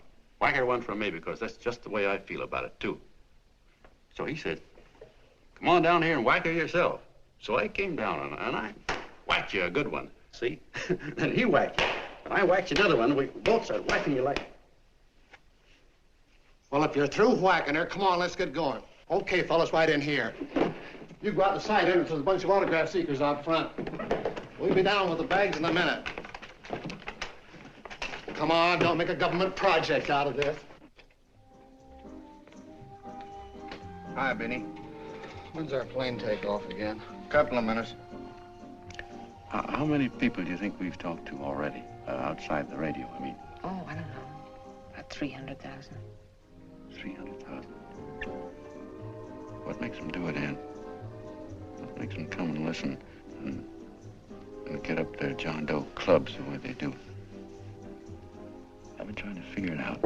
Look, John, what we're handing them are platitudes, things they've heard 1,000,000 times. Love thy neighbor, clouds have silver linings, turn the other cheek. It's just a... Yeah, I heard them 1,000,000 times, too, but there you are. Maybe they're like me, just beginning to get an idea of what those things mean. You know, I never thought much about people before. They were always just somebody to fill up the bleachers. And the only time I worried about them is when they didn't come in to see me pitch. You know, lately I've been watching them when I talk to them. I could see something in their faces. I could feel that they were hungry for something. You know what I mean? Maybe that's why they came. Maybe they're just lonely and wanted somebody to say hello to. I know how they feel. I've been lonely and hungry for something practically all my life.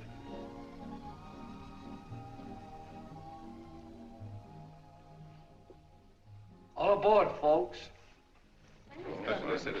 Yeah, that's true. Oh, somebody else sitting here? No, that's your seat. And this is your coat. Mine? A little token of appreciation. Oh, it's beautiful, D.B. Well, I don't quite know what to say. Well, don't say anything at all. Just sit down. Oh. Go ahead, open it. Oh.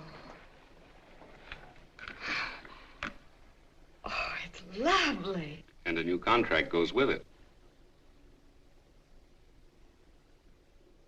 Well, come on, spring it. You've got something on your mind. It must be stupendous. You know, that's what I like about it. Right to the point, like that. All right, Practical Annie, here it is.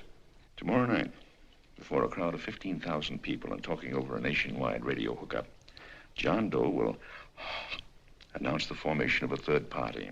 A third party?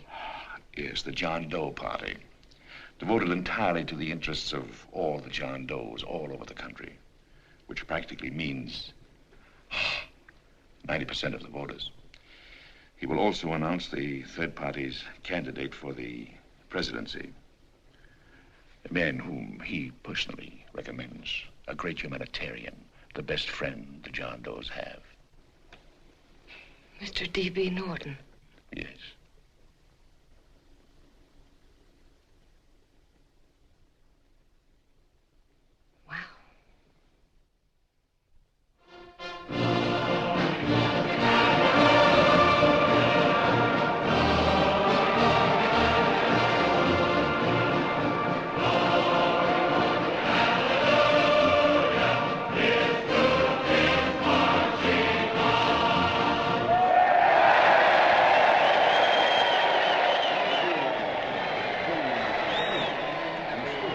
although the opening of the convention is hours off, the delegates are already pouring into the ballpark by the droves, with lunch baskets, banners, and petitions asking John Doe not to jump off any roof. No matter how you look at it, it's still a phenomenal movement. These John Does, or the hoi polloi, as you've heard people call them, have been laughed at and ridiculed, but here they are, gay and happy, having traveled thousands of miles, their expenses paid by their neighbors, to come here to pay homage to their hero, John Doe.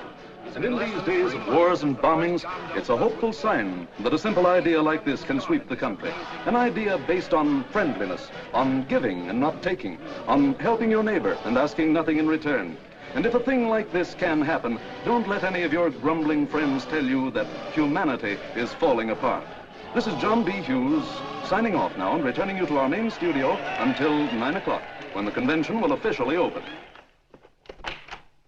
Oh, John, come in. Say, I'm kind of... It's raining out a little. That's all right. It's good to see you. Sit down.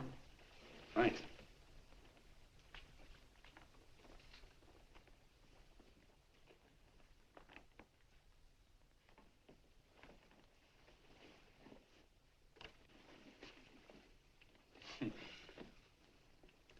It's for Anne. Oh, how nice. Thank you very much. Flowers. I'm terribly sorry she isn't here. She isn't? No, she just left. I'm surprised you didn't run into her. She went over to Mr. Norton's house. Oh. Did you want to see her about something important? Yeah. Well, no, it'll wait. Say, he's a nice man, isn't he? Mr. Norton, I mean. He's done an awful lot for the...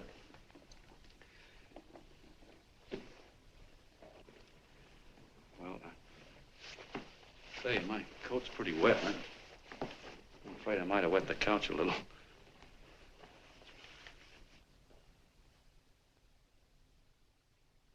Well, I guess I'll see her at the convention later. Yes, of course. I'll see that she gets the flowers. Thanks.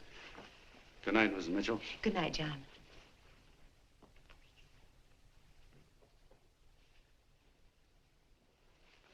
Say, Miss Mitchell, I'm kind of glad Anne isn't here.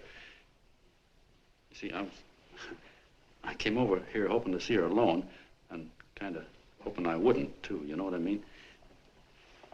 There was something I wanted to talk to her about.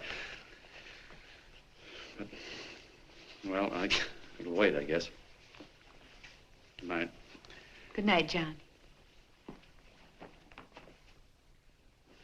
Say, look, Mrs. Mitchell, have you ever been married? Oh, I'm sure you have. Gosh, that's pretty silly. I guess you must think I'm kind of batty. Well, I guess I'd better be going at that. John, my husband said, I love you. Will you marry me? You did? What happened? I married him. Yeah, that's what I mean, see? It was easy as all that, huh? Uh-huh.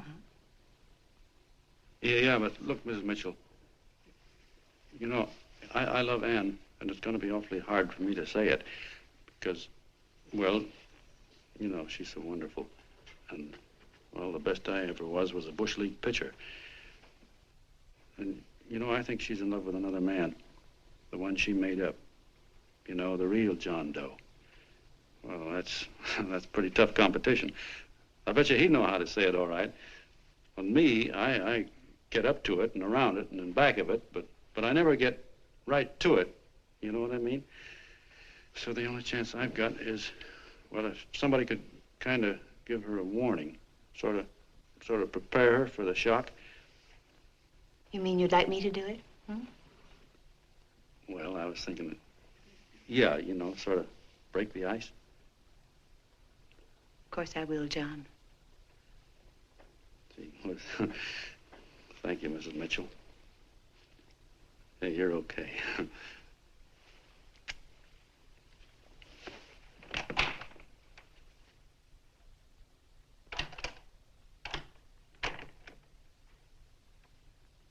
This John Doe meeting's going to be one of the biggest things that ever happened. Why, they're coming from all over. Trains, boxcars, wagons. Look out! Hello, bodyguards. Hey, had your dinner yet? No, Jeff. Oh, that's all right. Well, look, no, go ahead and have your dinner. Wait a minute, John.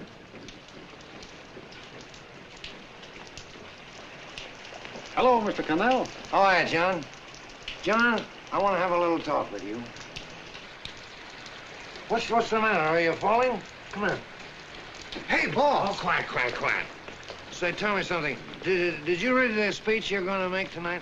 No, I never read the speeches before I make them. I get more of a kick out of it that way. Uh-huh. It's just exactly what I thought. Beanie, go on down to the old pop and give you the speech. There's a copy on my desk. Gee whiz, boss, you know Mr. Norton told me not to leave him, not even for a minute. Go on. We'll be at Jim's bar up the street.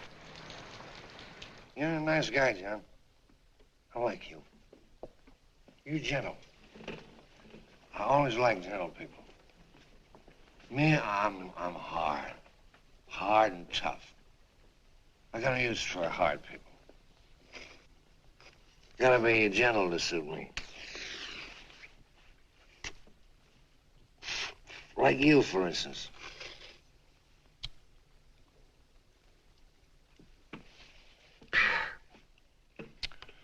Yep, I'm hard. But you want to know something? I've got a weakness. Never guess that, would you? Well, I have. Want to know what it is? Star-Spangled Banner. Screw you, huh? Well, maybe it is, but play the Star-Spangled Banner. I'm a sucker for it. Always gets me right here. Know what I mean? Yeah, it gets me right back here. Oh, back there, huh? Well, every man to his own taste. You weren't old enough. You weren't old enough for the World War, were you, Jim? No, of course not. No, you must have been just kidding. I was just ripe and raring to go. You know what my old man did when I joined up? He joined up, too. Got to be a sergeant. And here's a kick for you. We were in the same outfit. Funny, huh? Hmm?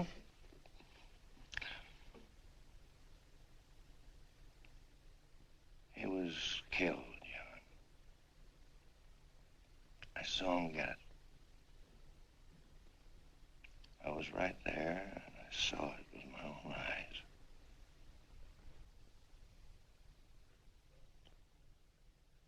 Me, I came out without a scratch. That is, excepting my ulcers. I should be drinking milk, you know. This stuff is poison. Hey, Tubby. Yes, Mr. Connell? What do you say, huh? All right. Yep, I'm a sucker for this country. I'm a sucker for the Star-Spangled Banner, and I'm a sucker for this country. I like what we got here. I like it. A guy can say what he wants and do what he wants without having a bayonet shoved through his belly. And that's all right, isn't it? You betcha. Yeah. Well, we don't want anybody coming around changing it, do we? No, sir. No, sir. And when they do, I get mad. I get boiling mad. And right now, John, I'm sizzling. I get mad for a lot of other guys besides myself. I get mad for a guy named Washington, and a guy named Jefferson, and Lincoln. Lighthouses, John. Lighthouses in a foggy world. You know what I mean? Yeah, you bet. Listen, pal. This fifth column stuff is pretty rotten, isn't it? Yeah, it certainly is. And you'd feel like an awful sucker if you found yourself marching right in the middle of it, wouldn't you? You. Of course, you wouldn't know it because you're gentle. But that's what you're doing. You're mixed up with a skunk, my boy. A no-good, dangerous skunk. Say, you're not talking about Mr. Norton, are you? I'm not talking about his grandfather's pet poodle.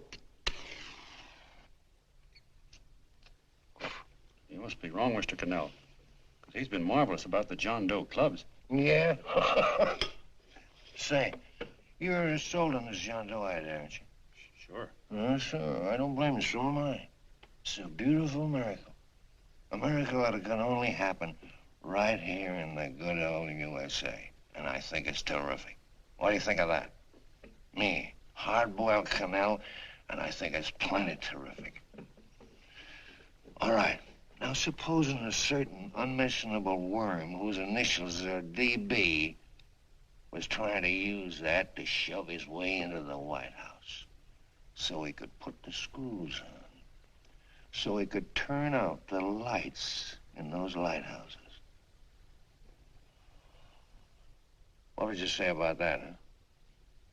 Nobody's going to do that, Mr. Connell. They can't use the John Doe clubs for politics. That's the main idea. Is that so? Then what's a big political boss like Hammett doing in town? And a labor leader like Bennett? And a lot of other big shots are up at DB's house right now. Wolves, John. Wolves. Waiting to cut up the John Does. Wait till you get a gander at the speech you're going to make tonight. You're all wet. Miss Mitchell writes those speeches. Nobody can make her write that kind of stuff. They can't, huh? Who do you think writes them? My Aunt Emma? I know she writes them. And gets a big bonus for doing them, too. A mink coat and a diamond bracelet. Don't write them. Why, that gold-grabbing dame would double-cross her own mother for a handful of Chinese yen. Shut up. If you weren't drunk, I'd... Hey, boss. Here's the speech, boss. Hey. Go on and read it, John, and then start sucking. Hey, wait a minute, Mr. Doe. Tubby? Yes, sir. Better bring me a glass of milk. I'm smoking too much. Yes, Charlie? Got everything all set? Fine. John Doe been taken care of? Good. How many people do you think will be there? 15,000? Oh, my, that's fine. Now, listen, Charlie. As soon as John Doe stops talking about me, I want you to start that demonstration. And make it a big one, you understand? Don't worry about that, DB. My boys are there. They'll take care of it. What? Yes, I'll be there 15 minutes after I get your call. Why, Mr. Doe. Where are they? In the dining room, sir.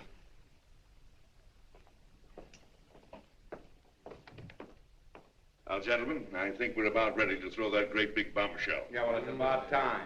Even a conservative estimate shows that we can count on anywhere between 10 and 20 million John Doe votes. Now, add to that the labor vote that Mr. Bennett will throw in, and the votes controlled by Mr. Hammett and the rest of you gentlemen in your own territories, and nothing can stop us. As I said before, I'm with you, providing you can guarantee the John Doe vote. Don't worry about that. You can count on me on one condition. Little Bennett's got to be taken care of. Didn't I tell you that everybody in this room would be taken care of? My agreement with you gentlemen stands. I'm with you, DB, but I still think it's a very daring thing we're attempting. These are daring times, Mr. Barrington. We're coming to a new order of things. There's too much talk been going on in this country. Too many concessions have been made. What the American people need is an iron hand. You're right. That's true. You're quite right, DB. Discipline. Right. And now, may I offer a little toast to Miss Ann Mitchell, the brilliant and beautiful lady who is responsible for all this. Miss Mitchell. Mr. Norton, I'd like to talk to you alone for a minute. Oh, Miss Mitchell has something to say to us. Let's please.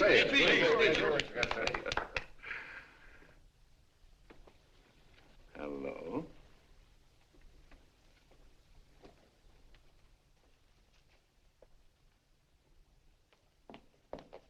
John, I'm so glad to see you. I was terribly worried. Did you write this? Yes, I did, John, but I had no idea what was going on. You didn't? No. That's a swell bracelet you're wearing. John, why aren't you at the convention?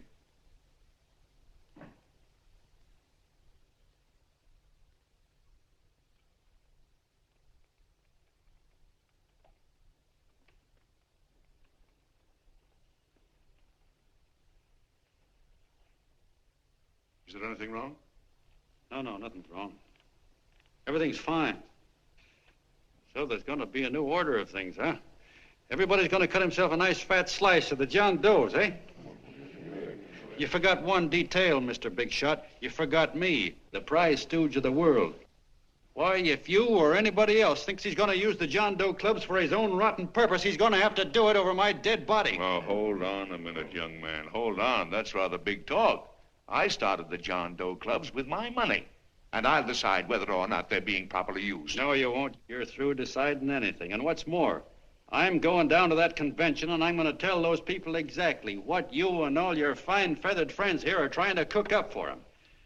And I'm going to say it in my own words this time. Stop it, baby. You ruined us, Stevie. Wait a minute, fella. My uncle wants to talk to you. Listen to me, my son. Before you lose your head completely, may I remind you that I picked you up out of the gutter and I can throw you right back there again? You've got a nerve accusing people of things. These gentlemen and I know what's best for the John Does of America, regardless of what tramps like you think. Get off that righteous horse of yours and come to your senses. You're the fake. We believe in what we're doing. You're the one that was paid the 30 pieces of silver. Have you forgotten that? Well, I haven't. You're a fake John Doe, and I can prove it. You're the big hero that's supposed to jump off tall buildings and things. Do you remember? What do you suppose your precious John Does will say when they find out that you never had any intention of doing it, that you were being paid to say so? You're lucky they didn't run you out of the country. With the newspapers and the radio stations that these gentlemen control, we can kill the John Doe movement deader than a doornail. We'll do it, too, the moment you step out of line. Now, if you still want to go to that convention and shoot your trap off, you go ahead and do it.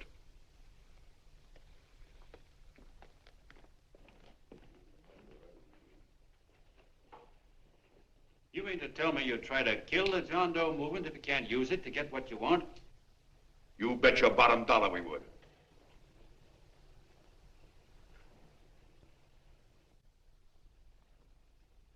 Well, that certainly is a new low.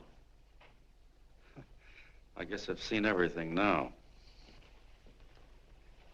You sit there back of your big cigars and think of deliberately killing an idea that's made millions of people a little bit happier. An idea that's brought thousands of them here from all over the country, by bus and by freight and jalopies and on foot, so they could pass on to each other their own simple little experiences. Why, look, I'm just a mug and I know it, but I'm beginning to understand a lot of things. Why, your type's as old as history. If you can't lay your dirty fingers on a decent idea and twist it and squeeze it and stuff it into your own pocket, you slap it down. Like dogs, if you can't eat something, you bury it. Why, this is the one worthwhile thing that's come along. People are finally finding out that the guy next door isn't a bad egg. That's simple, isn't it? And yet a thing like that's got a chance of spreading till it touches every last doggone human being in the world, and you talk about killing it. Why, when this fire dies down, what's going to be left? More misery, more hunger, and more hate. And what's to prevent that from starting all over again? Nobody knows the answer to that one, and certainly not you with those slimy, bollocksed-up theories you got. The John Doe idea may be the answer, though. It may be the one thing capable of saving this cockeyed world, yet you sit back there on your fat hulks and tell me you'll kill it if you can't use it. Well, you go ahead and try. You couldn't do it in a million years with all your radio stations and all your power, because it's bigger than whether I'm a fake. It's bigger than your ambitions, and it's bigger than all the bracelets and fur coats in the world. You bet it is, John. And that's exactly what I'm going down there to tell those people. Wait a minute, you ungrateful rat. My uncle's been too good to... Getting away. John! Give me the bulletin. John! I've always told you, D.B., you're playing with dynamite. Which way? All right, now, girl, get away. Before he gets through tonight, he'll ruin us all. Now, stop him. I'll stop him cold. Don't worry. I've been ready for this. John! Oh, John, please listen to me. Please, I can explain everything. John, I didn't know what they were going to do. Let me go with you, John. John, please. Go ahead, driver. Full park. Explain it to you, John. Please let me go with you. Please. John! Mr. Martin wants to see you. Listen to me, Mayor Lovett. You do as I say. I want them both arrested. You tell the police department to pick up Connell. I've got the girl here. I've got the bullet. I don't care what you charge him with. If you're worried, let him go in the morning, but keep him in jail overnight. Hello, Bulletin. Put what wire on?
begin with a short prayer.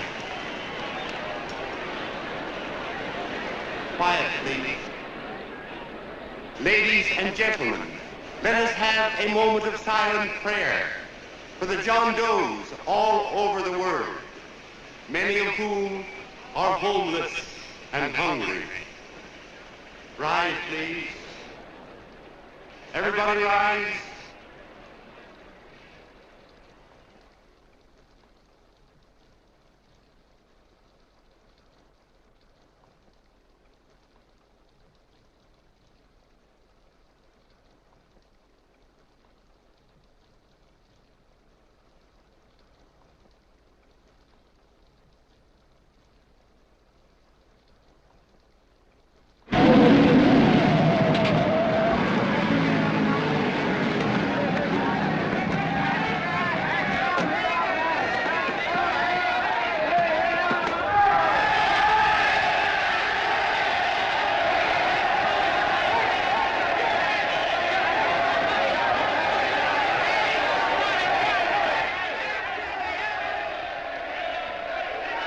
Newsboys.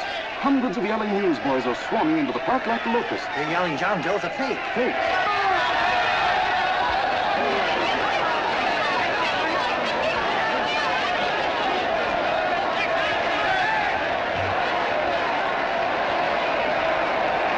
General investigation urged by Chamber of Commerce. How could he be a fake, Kevin? There must be some kind of a gag. A what? A gag. A gag.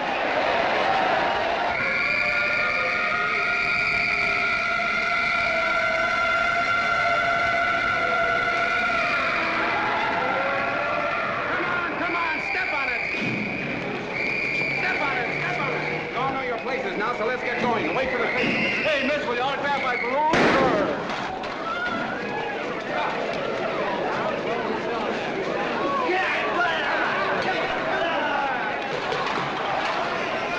Ladies and gentlemen, this is exactly what I came down here to tell you about tonight.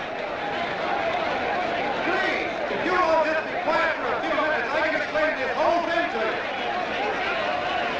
If you all know, this paper is published by a man by the name of D.B. Norton. Mr. D.B. Norton. Look at anybody. Wait a minute.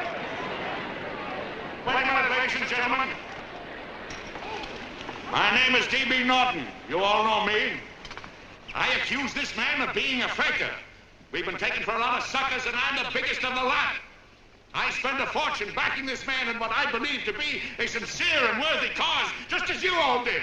And now I find out it's nothing but a cheap racket cooked up by him and two of my employees for the sole purpose of collecting dues from John Does all over the country. That's a lie. It's not a lie. Nickels and dimes to stuff into their own pockets. You can read all about it in the newspapers there.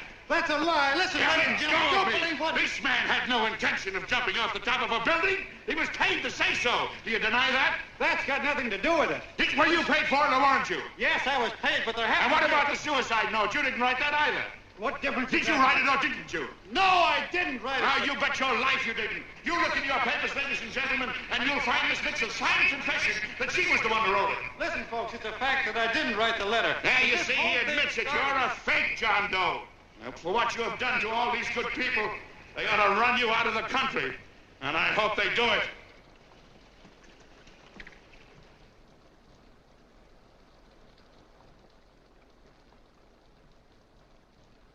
Speak up, John. We believe you. Please, listen, folks. Now that he's through shooting over his face, I've got a couple of things to tell you about. Come on, the rest of you get in here and riot. Break this crowd up. Come on. I'm sorry, folks, but we can't hear him anymore. Something's gone wrong with the loudspeakers. John Doe's a fake. Boo! They can't hear me. Boo! This thing's not working. Ladies and gentlemen.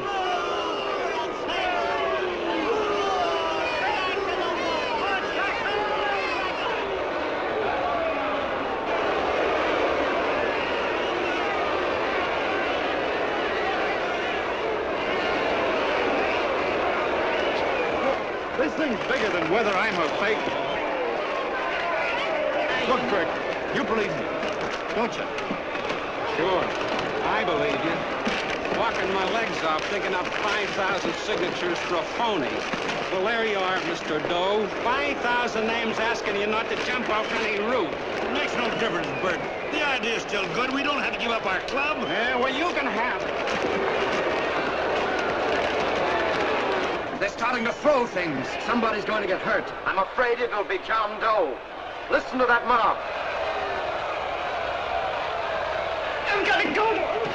All right, lady. Can't let you out. Let me go. I want to go to him. Oh, please. Please let me go. They're crucifying him. I can help him. Sorry, sister. We got orders to hold. Orders from who? Can't you see it's a framer? And oh, Mother, they won't let me go. They won't let me go. Listen, folks. You gotta listen to me, everybody. Back to the jungle, you hobo! Just another racket. Stick to your clubs. We've been fed baloney so long, we're getting used to it.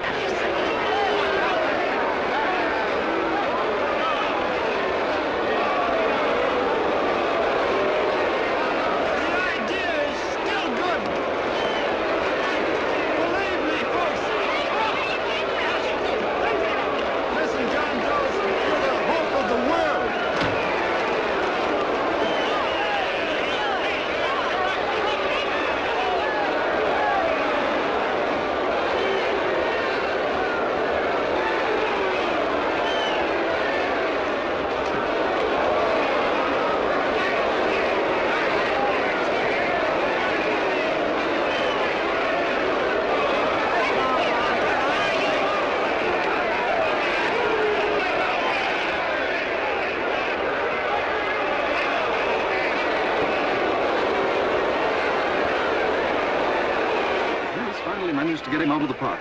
But if that boy isn't hurt, it'll be a miracle. Ladies and gentlemen, this certainly looks like the end of the John Doe movement. Well, boys, you can chalk up another one to the Pontius Pilates.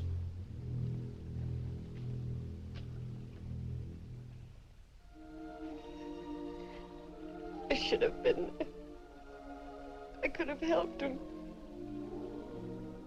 He was so all alone. A lot of us are going to be mighty ashamed of ourselves after tonight. We certainly didn't give that man much of a chance.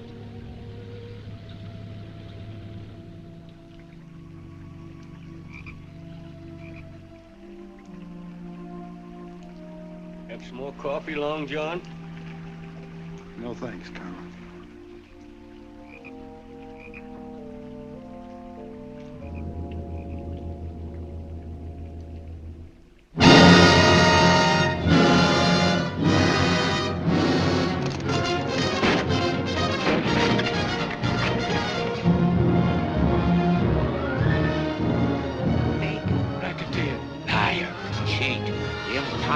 Why don't you jump? Christmas Eve at midnight. Bye, Mr. Doe. You're a wonderful man. And God bless you, my boy. Now get in there and catch him. You're a fake John Doe, and I can prove it. You're the big hero who's supposed to jump off tall buildings and things. Do you remember? What do you suppose your precious John Does will say when they find out that you never had any intention of doing it, that you were being paid to say so? Christmas Eve at midnight.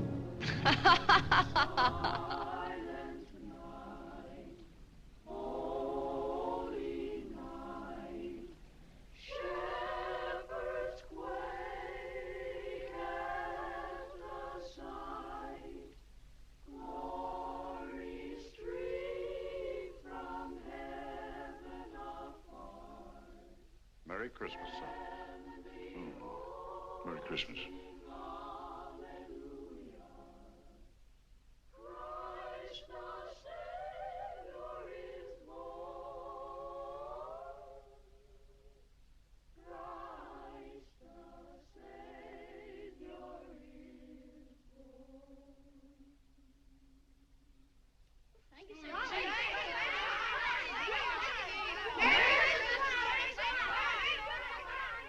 Who? John Doe. Is that screwball still around? Dame's been calling all day. Sure, I know. Yeah, at midnight, huh? Okay, lady. We'll have the place surrounded with nets. They're laughing at me.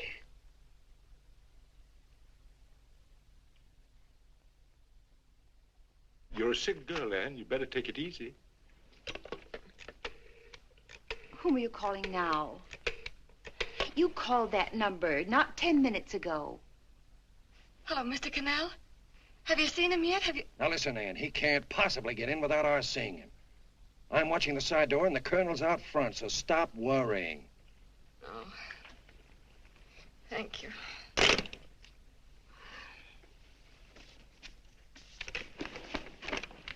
What, Ann? Anne, don't be foolish.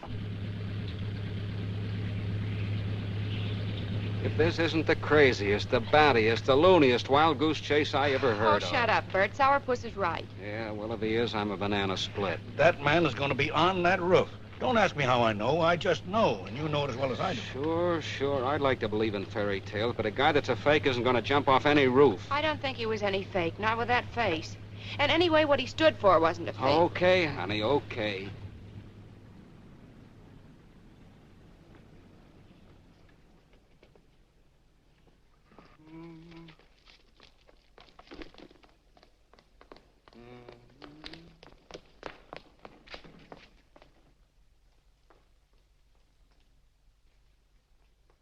Elevators ain't running. Colonel, You shouldn't have got out of bed, miss. has he been here? No. Have you seen him? I ain't seen him for a week. Where's Connell? He's watching the other door. Oh, gee, you're swell. Oh. No sense in going up there. I've been here for hours. He ain't here. Let me go, will you? Now, that's crazy. It's 14 floors.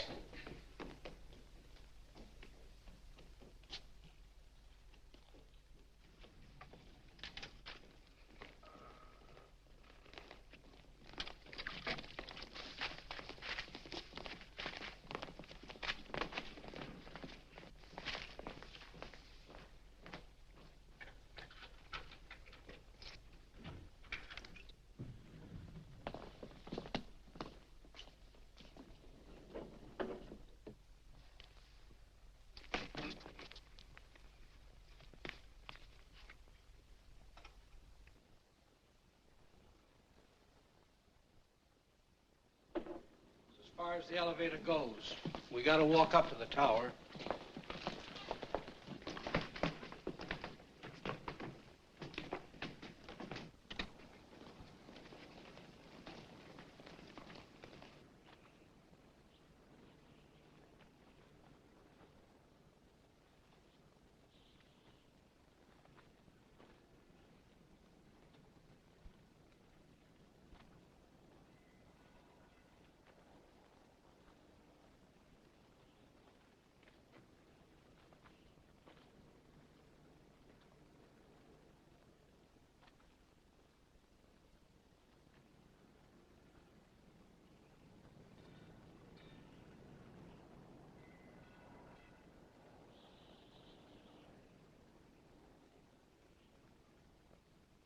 That tramp was probably full of Christmas cheer and asleep in some flop house.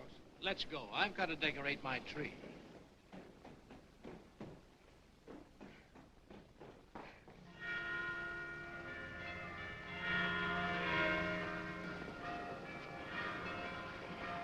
Well, I give up. I don't know what gave us the idea that we'd attempt anything like this. I guess you're right. I'm afraid the joke's on us. Let's go. I hope nobody finds out we've been here.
I wouldn't do that if I were you, John.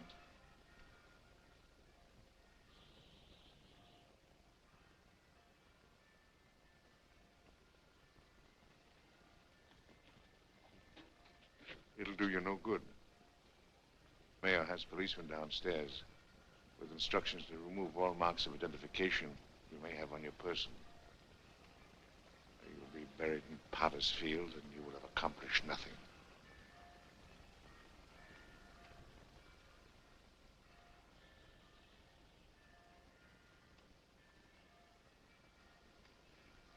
I've taken care of that. I've already mailed a copy of this letter to Mr. Connell. John, why don't you forget this foolishness? Stop right where you are, Mr. Norton, if you don't want to go overboard with me.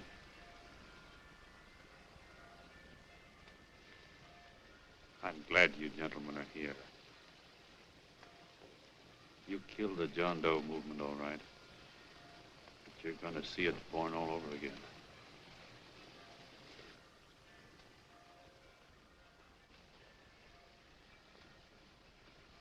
Now, take a good look, Mr. Norton. John! John! Oh, John, no, I won't let you. I love you, darling. Oh, please. Please don't give up. We'll start all over again. Just you and I. It isn't too late. The John Doe movement isn't dead yet. You see, John, it isn't dead or they wouldn't be here. It's alive in them. They kept it alive by being afraid of it. That's why they came up here. Oh, darling. Sure, it should have been killed. It was dishonest. But we can start clean now. Just you and I. It'll grow, John, and it'll grow big because it'll be honest this time. Oh, John, if it's worth dying for, it's worth living for. Oh, please, John. Oh. Oh, please. Please, God, help me. John, look at me. You want to be honest, don't you? Well, you don't have to die to keep the John Doe idea alive. Someone already died for that once. The first John Doe. And he's kept that idea alive for nearly 2,000 years. It was he who kept it alive in them. And he'll go on keeping it alive forever and always. For every John Doe movement these men kill, a new one will be born. That's why those bells are ringing, John. They're calling to us. Not to give up, but to keep on fighting, to keep on pitching. Oh, don't you see, darling? This is no time to give up. You and I, John, we... Oh, no. No, John. If you die, I want to die, too. Oh, I love you. Oh, John.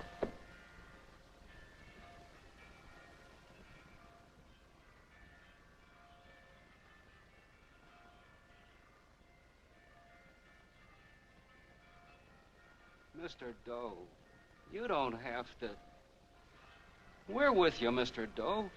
We just lost our heads and acted like a mob. What Bert's trying to say is that we need you, Mr. Doe. There were a lot of us that didn't believe what that man said. We were going to start up our John Doe club again, whether we saw you or not. Weren't we, Bert? And there were a lot of others that were going to do the same thing. Well, Mr. Sourpuss even got a letter from his cousin in Toledo. I got it right here, Mr. Doe. Only it'd be a lot easier with you. Please. Please come with us, Mr. Doe.